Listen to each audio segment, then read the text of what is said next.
I'm going to change my introduction for this lesson. So many times I'm like, this is my favorite lesson. And I got to tell you, I'm not lying. Every time a new lesson comes, I'm like, oh yeah, this today. Exciting. But I'm going to change it today. I'm going to tell you, this is going to be your favorite lesson. Yeah? There's some drudgery at the start. There's some stuff I got to get through. But once I finish it and you see what L'Hopital can do, it's everybody's calculus favorite. Just for what it can do. Okay? Recall that when evaluating limits of the form limit as x approaches a of f at x at g at x, substitution often led to the result 0 over 0. And 0 over 0 to us meant you're going to do some more work. 0 over 0 isn't enough to really give an answer. I don't know what's going to happen here, so you got to do some more work to get the answer. Do you remember this, 0 over 0, more work? Yeah, I tried to make a big deal about it when it happened. We referred to this meaningless expression as indeterminate form. Indeterminate means I don't know what's going on here. There's all sorts of things that could be going on here. In the past, we used techniques such as multiplying by the conjugate, change of variables, square root type stuff, U substitution. There was a whole bunch of strategies to evaluate those limits. Now, we've had tremendous success with a particular limit that always produces indeterminate form, the derivative. Now, way back when we learned the derivative, there were two forms of the derivative. The one with h's, and then this one, which came up in one lesson and maybe a couple of questions in the homework, but they didn't use it that much. It's equivalent. This version is the equivalent to the h version of it. It just says, limit as x approaches a of f at x minus f at a over x minus a. It's doing the same thing. It's saying, take 2 points on the curve and make them get closer and closer to each other. So if you haven't seen that form of it, it's the derivative. It's the exact same thing. It's just another way of doing it. And it's algebraically less efficient usually when you're first learning about derivatives, but it's algebraically more powerful for things like proofs. So that's what I'm going to use today. You could do it with h's, but I'm doing it with the x minus a's. L'Hopital's rule lets us draw on success with derivatives to evaluate limits that lead to 0 over 0 or other indeterminate forms. They just throw this sentence in here, but this is the sentence you're going to really want to put a highlight on about this whole thing. And I'm going to go with not red, orange highlighting. It's really important that we know that L'Hopital is specifically for situations that come out to 0 over 0. It's not any help in regular situations. 0 over 0 is when L'Hopital jumps in. And I'm going to prove why that's true in just a minute. There he is. I can't even say his name. Guillaume de L'Hopital, 1661 to 1704. He lived to be 43 years old. I'm 48. Yeah? That's interesting. Yeah? Fascinating. So here's L'Hopital's rule. And when you first look at it, you don't even know what it does. Don't worry. By the end of the lesson, you'll know exactly what it does. But let me explain it. Suppose f at a and g at a equals 0. That is, if I sub in a to f, I get 0. If I sub in a to g, I get 0. Also, we assume that we can get the derivatives of f and g at that particular a. They exist. And g prime at a is not equal to 0. Then, limit as x approaches a of f at x over g at x equals f prime at a over g prime at a. Let me rephrase this and then say it again. If you're trying to find a limit and sub in a into a function, you get 0 over 0. That's what all that blah, blah, blah says. It says if you try to sub in a to f and to g and you get 0 over 0, and then your brain goes, oh no, here we go. U substitution, conjugates. How did that all stuff all work again? It was so long ago. L'Hopital says, no, it's okay. Take the derivative of the top and the derivative of the bottom, and then sub in a, and you can get the answer. It's shocking. You're like, why didn't you show us this before? Well, we didn't really have the derivative there before, and the proof is wild, and there's situations where it doesn't work. Okay, so there's lots more to the story. Here comes the proof. Proof by reverse. Yes? I'm not going to prove that this equals this. I'm going to prove that this one equals this. I'm going to go the other way. Okay? F prime at a over g prime at a. Oops. I said a, but wrote x. Equals, on the top, limit as x approaches a of f at x minus f at a over g at x, or sorry, over x minus a. There's the derivative of f on the top. Here's the derivative of g on the bottom.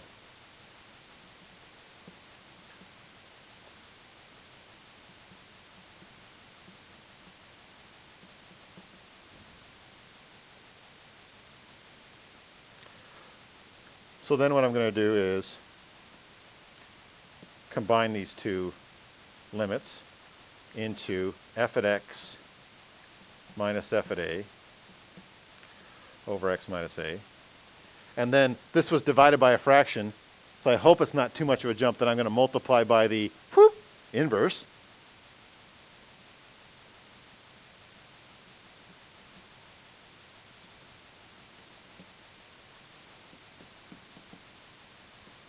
And then the magic happens so quick. Do you see the x minus a's? They go. So I get f at x minus f at a over g at x minus g at a.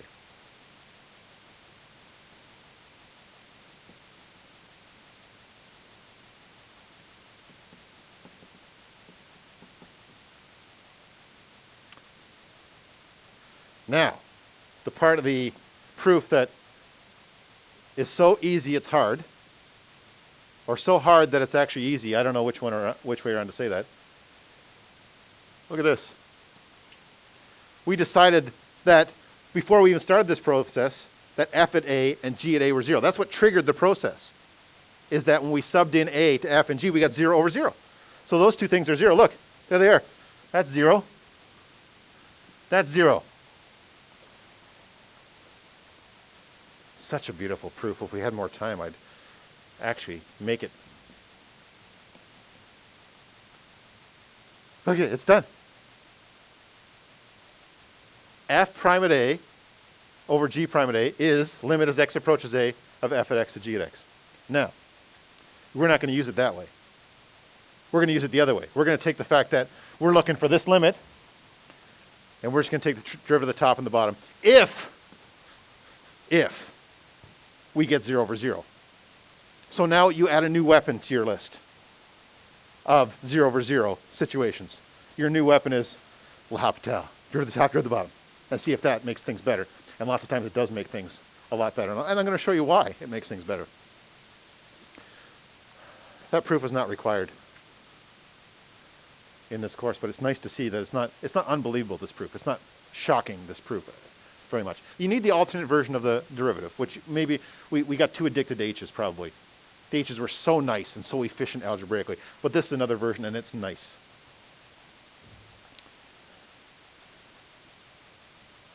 Now, notice limit as x approaches a doesn't do anything here. I could have limit as x approaches a here, I could have limit as x approaches a over there, and that makes a stronger version of a L'Hopital, and we'll talk about that in a minute. More time there? All right, let's see this thing in action. Note, L'Hopital's rule is named after a French nobleman, but was discovered originally by a Swiss mathematician, Johann Bernoulli. Bernoulli's theorem, physics people, got to Bernoulli's theorem yet? Oh yeah, good stuff coming. And also Bernoulli had some great stuff in statistics as well, so he's an important figure in all this. All right. You're like, okay, that's fine, but I want to know what this looks like in action. It says, consider the limit x approaches 0 of 1 plus x minus root 1 plus x minus 1 over x. Let's just make sure that this is a tough situation to begin with. Let's sub in 0. And when I sub in 0 on the top, I get root 1 minus 1, which is 0. I get 0 on the bottom. Here's a 0 over 0 limit. And not too complicated, not a lot of stuff going on here. It says estimate the limit graphically. So what they mean by that is graph this thing and see if you can find its value that way. So let me just find my calculator here. Maybe you want to get your calculator out too and take it for a test drive on this question. Let's see, menu. Graph. Good. Graph. Fraction. Oh, fraction button. All right, I know how to fix that. Menu 1, setup, Math mode. Yeah, I want to be in math mode. Okay, so back to the graphing. Good. Fraction button. That's that thing, a fraction button. Fraction button. Oh, it's still doing that. Why is it still doing that? Did this happen once before?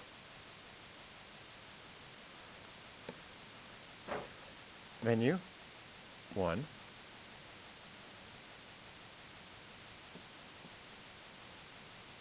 Math mode. I don't think I want linear mode, do I? Menu. Graph. Oh, it's this version of the calculator on the screen. Yours shouldn't do this, right? Is somebody with me? Typing it in? When you go to setup and you have it in math mode, and then you go exit out of there, and then you go to menu, graph, and you hit the fraction button, do you get a display like that? Mine doesn't do it. Doesn't have the updated ROM. Okay, so I'm gonna have to be a little more clever here. Okay, so numerator, root 1 plus x, root 1 plus x, close the root, subtract 1, close the numerator, and then divide by x. That's what I got to do when I don't have that fraction button. That's horrific. Square root 1 plus x minus 1 over x. Then I hit draw without using my brain to make the window first, but I'm going to just do that. Draw. You get a graph that looks something like that. Sort of a upside down, downward square rooty thing. And they want limit as x approaches 0. So I really want to zoom in on that 0 there. So I'm going to really get the window -1 to 1, 0 to 1, something like that. So I'm going to hit V window. X values -1 to 1. Y min, what did I say? 0 to 1. And now exit that and draw my new function. Okay, so now I can really see what's going around 0, where I'm trying to find the limit. So now, can I do G solve?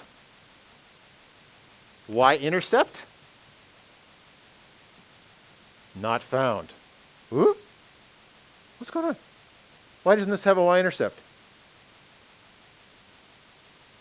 Y-intercept. Okay, sub in x equals 0. Oh, 0 over 0. That's exactly what I can't do. All right, so what I'm going to have to do instead is go exit out of that, draw, and then go to trace. Yeah? And now I can go along the curve here and go, okay, like literally, x approaches 0. Yeah, I gotta start, let me get way over here first. And now I'm going to approach 0, okay? This x is going to approach 0. This is building the tables from advanced functions, but right on the screen here. So good. 0.43, 0.44, 0.45, 0.46, 0.47, 0.48. I'm getting closer. 49, 496, 498. Error. But what's it heading towards? I think we know what it's heading towards. But if you wanted to, you could zoom. So where's zoom? Zoom in. Zoom in. And then trace. Still get the error there, but right there, 0.498. It's heading towards 0.5. Got it? All right. So estimate the limit graphically. Seems to be heading to 1/2 as I use the graph to do this. Explain why L'Hopital's limit applies to this.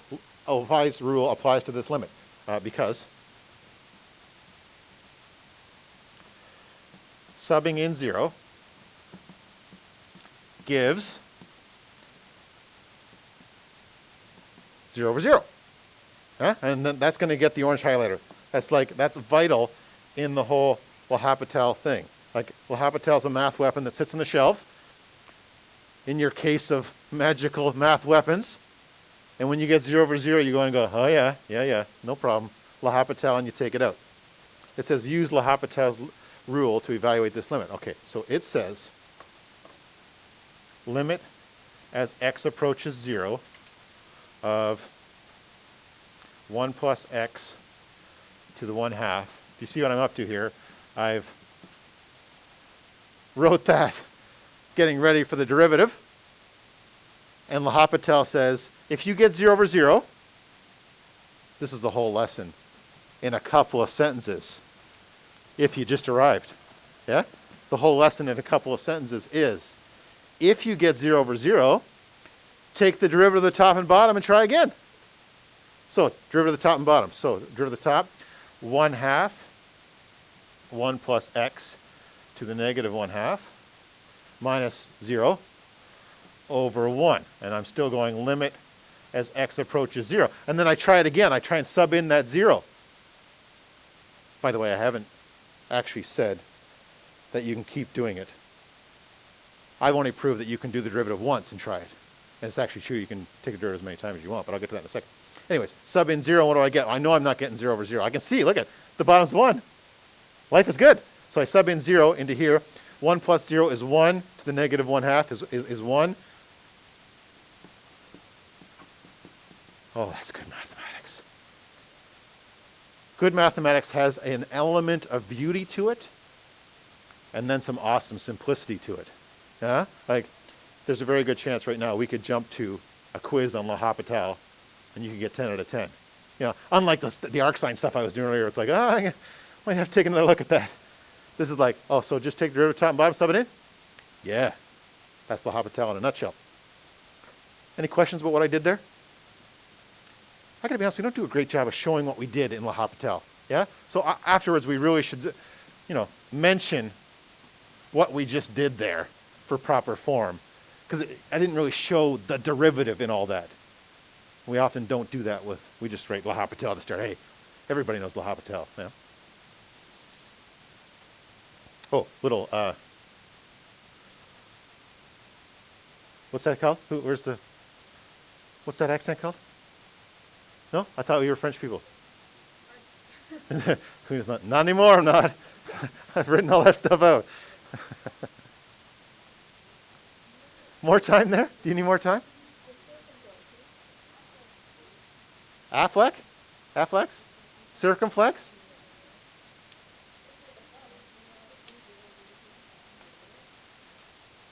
So far, I haven't proved that you can do the derivative again. If it goes 0 over 0 again, so far I haven't proved. But it's absolutely true. And it's the big deal. If you get 0 over 0 again. Now, if you get something else, you can't go again. But you get 0 over 0. That's why I keep orange highlighting that. You get 0 over 0, go. There's no other qualification needed for L'Hopital. 0 over 0, you go. In fact, other situations too. But we'll get to those in a minute. Okay. When using L'Hopital, and this is what she just asked about, but it's on the very next page, sometimes the new numerator and denominator both equal 0 again. So you might get 0 over 0 again. In such cases, we apply a stronger version of L'Hopital, is that you can keep your limit, which means you can just go again. And actually, I really proved that there. I was careful not to get rid of the limits in here. But all that proof has, and I'm not going to reprove it, all that proof says is that you can have the limit over here as well, which really, putting a limit as x approaches a in front of this doesn't change the whole deal at all. So it just allows you to continue. So instead of doing a proof there, I'm just going to put this in words. If you take the derivative, the derivatives, the top and bottom, sub in, and get 0 over 0,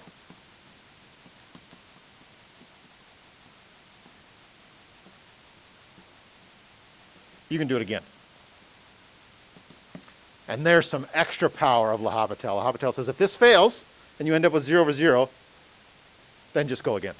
Okay? That fancy version of it in the box doesn't explain that well enough. It's true. This is all true. This is the fancy version of saying it. But to break it down into words, all they're saying there is you can leave the limit out front and go again. You don't have to sub in if you don't want to, if it's not the right time to sub in.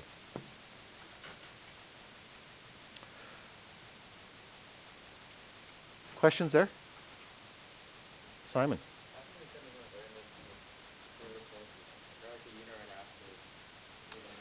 Math is funny. It's really funny the way we teach it.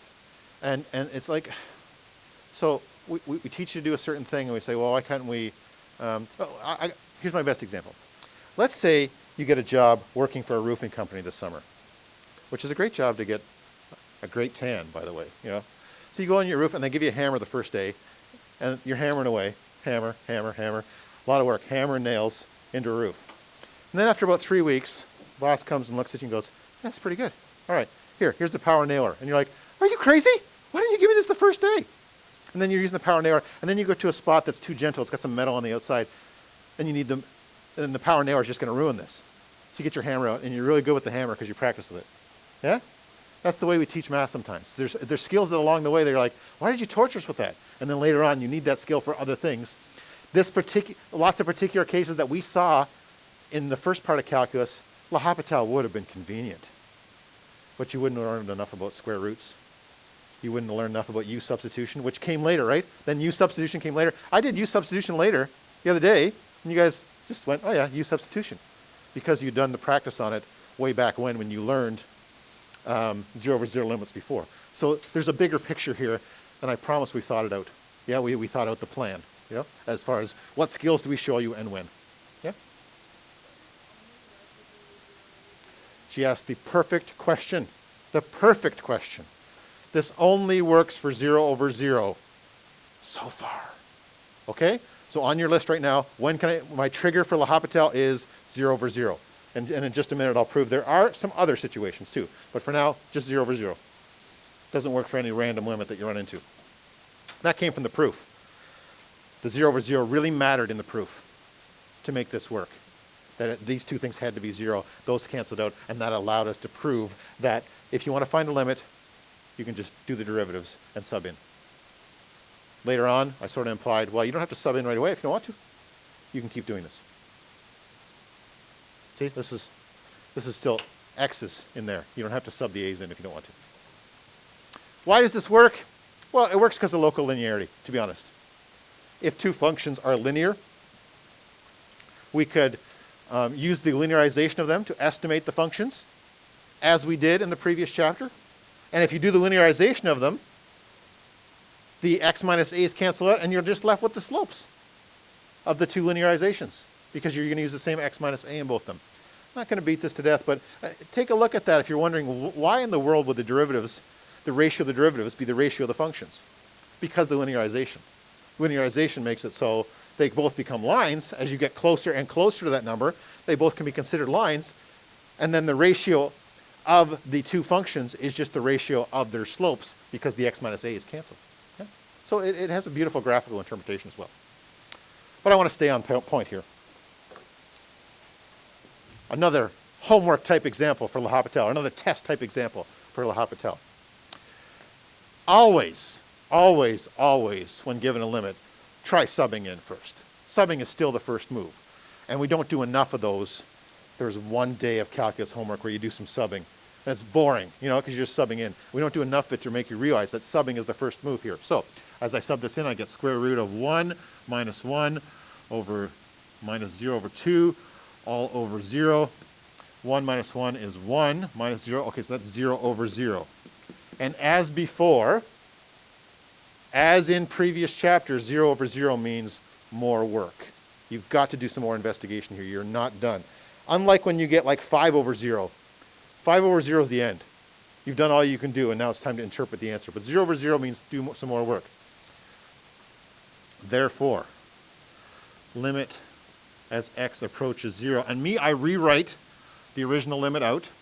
And the reason I do that is so that I can get it ready for the derivative. Take a look at that and see if I've done the work needed to get ready for the derivative. 1 plus x to the 1/2 minus 1 minus 1/2 x all over x squared.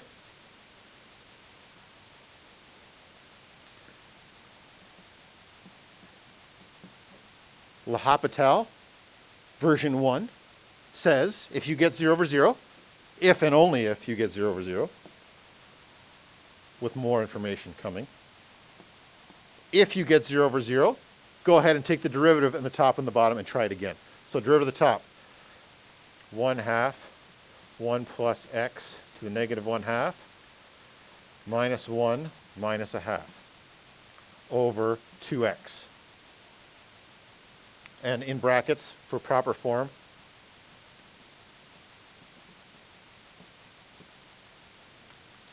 we just mentioned what we did there. We did a little L'Hopital in there. Now sub in the 0 and see what happens. Question?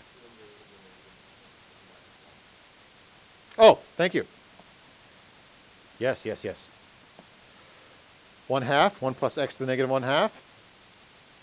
Derivative of negative 1 is 0, and then minus a half over here. So now I sub in 0 and see what I get. Still 0 on the bottom. Top, 1 over 1, square root of 1 is 1. 1 half minus a half. 0, 0 over 0. Still 0 over 0. And I'm going to highlight that again. I'm really pounding away on this. It's still 0 over 0. L'Hopital 2 says, well, just go ahead. Go again. Don't sub in now. Huh? Do another derivative. Negative 1/4, 1 plus x to the negative 3 halves, all over 2. I've got enough experience with L'Hopital to know when I'm winning. The degree of that denominator was dropping off as I was going there. It started off as x squared. Then it became 2x, which was still a 0. But then when I took the derivative again, I ended up with 2. See, the degree was kept dropping. So I knew when it was going to happen. So if you're thinking, well, how many times am I going to have to do this? You'll be able to tell just by looking at the question before you even start how many times you're going to have to go.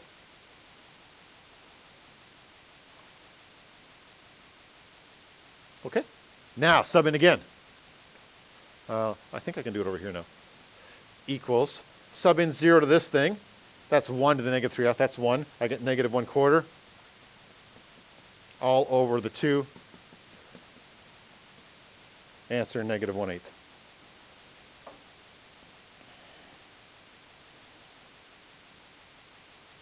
Yeah. Imagine using multiply by the conjugate on this thing. Your conjugate, root 1 plus x plus 1 plus x. Ooh. You know? Scary monsters. Yeah? Where L'Hopital's going, I got it. Derivative. Yeah, okay, we're good? Yeah? Any questions on that?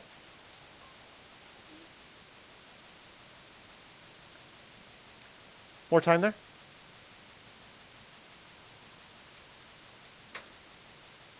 An old friend. Way back when. You know, I want to say October the 10th. You memorized limit as x approaches 0 sine x over x. I offered no proof. So you just have to memorize this.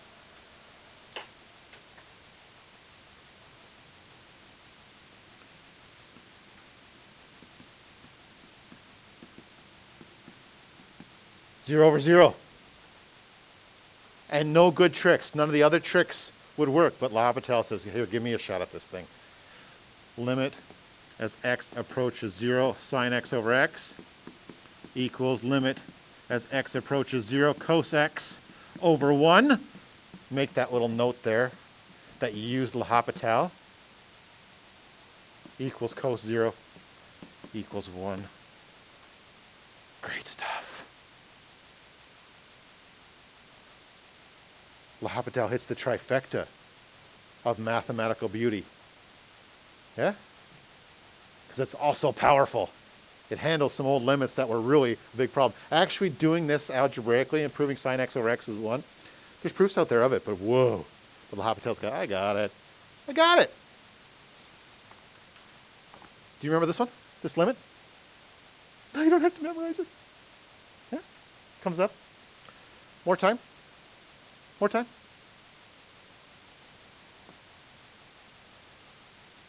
L'Hopital rule also applies to one-sided limits. Okay, so not just regular limits. You can also do one-sided limits with these. Limit as x approaches 0 of sine x over x squared. Here I go. Sub in 0 over 0. I always put exclamation marks. I don't even know why I do that. It's not really mathematical form to put exclamation marks, like 0 over 0. Okay, here we go. When I was teaching you guys, I wrote more work. Yeah? But 0 over 0 is like, okay, now I'm in. Now I got to do something. Okay?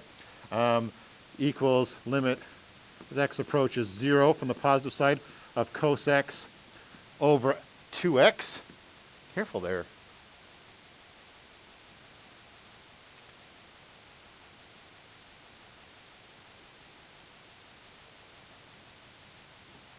equals 1 over 0. Oh, 1 over 0. Here, switch over to red. I'm going to write in red for an important sentence about limits. When you get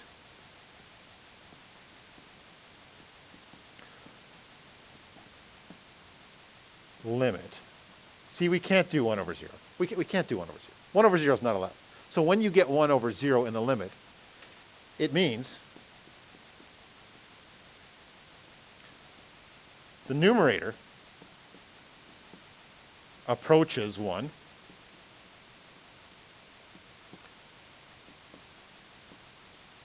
the denominator approaches 0. So when we write equals 0, we really don't mean it's 1 over 0. What we mean is in the limit, we're approaching 1 and we're approaching 0. And when that happens, we either write equals infinity, depends on the prof. Some profs will let you write infinity. They go, we know what we're talking about. It's going to infinity. Or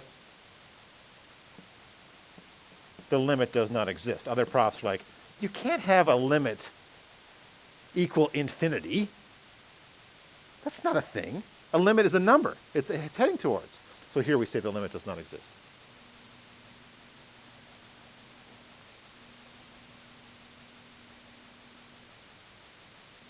Now, the only thing is it positive or negative infinity? Let me ask you this. If 0 is a really small positive number, what kind of 0 is this? Slightly positive. Yes? What about cosine? Oh, here's the graph of cosine right here. If we're slightly positive here, cosine's going to be positive in that section. So we do a little positive or positive thinking, and this is going to be positive infinity, if we really want to get specific about what side it's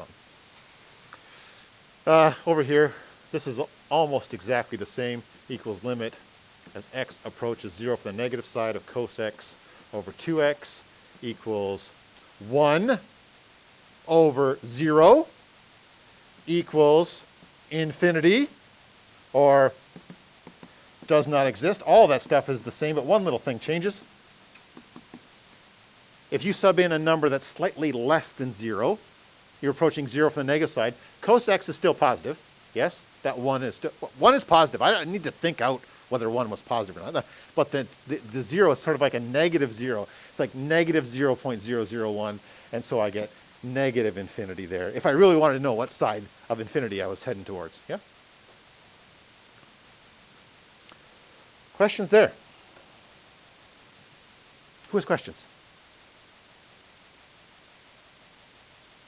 Okay, so you, Mr. Todd, you blathered on for 55 minutes. No, I wasn't. I did some inverse trig for it. You blathered on for 55 minutes to say, hey, if it doesn't work, when you sub in, you get 0 over 0, take the derivative and try again. Yeah. That's it. Yeah, pretty nice. Yeah, on a Wednesday here.